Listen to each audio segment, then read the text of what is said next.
Hey, I'm Todd Ceisner with In-Fisherman. I'd like to welcome you back to the ICAST New Fishing Gear Guide, a sneak peek at some of the new fishing tackle and products that will be hitting the market in the coming months. I'm thrilled now to be joined by my friend Mark Zona, Bassmaster TV analyst and host of Zona's Awesome Fishing Show, which airs on the Outdoor Channel. Mark, you've worked closely with the team at Strike King, and I know they've got some options for anglers who've adopted this Midwest finesse technique. Can you just take us through some of the options that Strike King is going to bring to us? You know, what's weird about it is actually, Todd, to rewind time, and I think you know the entire story. Ned Cady, that's the reason it's called the Ned Rig.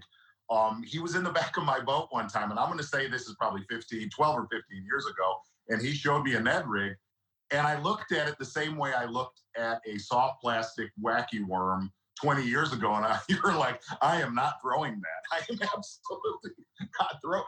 But it's one of those things. A Ned Rig is a lot like a wacky worm. It's a bite getter, and traditionally, everybody that's watching this video right now knows this.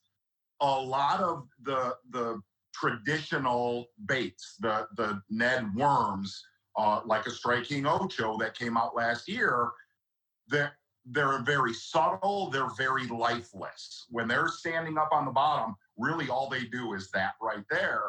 And one of the things that I worked with Strike King on was to incorporate, if you really look at Strike King soft plastics, was to incorporate action into a traditionally lifeless technique. And don't get me wrong, the lifeless style worms, like a Strike King Ned Ocho, they catch them. But what I've noticed throughout the Midwest is they tend to get conditioned very quickly to soft plastics, no matter what it is, whether it's a tube or a swim bait or a Ned style bait. So really what Strike King started to offer last year at ICAST was they came out with basically Ned style baits that had way more action. You're looking at a Ned Rage Bug right there.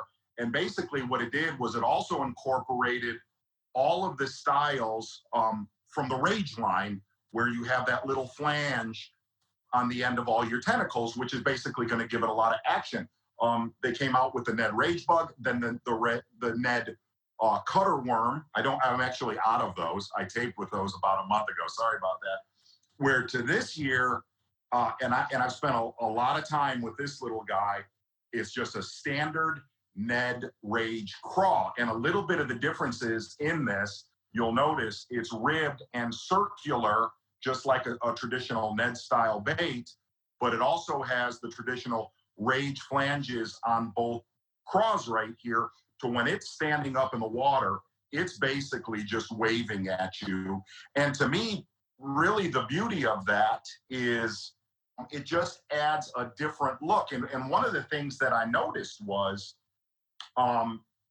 you can go through areas with your traditional style Ned baits and then come back through with whether it's a Ned Rage Bug or the new Ned Rage Craw and get a lot more bites. And the other side of that, you know this, I was one of the shunners of throwing a Ned Rig bait, because I always thought to myself, heck, if they'll bite that, they'll bite it too, which I've learned is not true. I've fished a lot of tournaments with my kids throughout the Midwest, especially with some of the new soft plastics from Strike King, that on some of the most heavily pressured water, it'll catch you that 11 or 12 pounds, and maybe with one big one. So yeah, check out the new Ned Rig shapes from Strike King. Mark, I'd like to thank you for joining us on the ICAST New Fishing Gear Guide and for introducing us to this assortment of new soft plastics geared toward the Midwest finesse technique.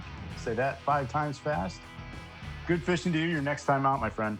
Todd, I'm not going to lie. This is my first Zoom call / meeting of my life, and I'm glad it was with you. Appreciate it.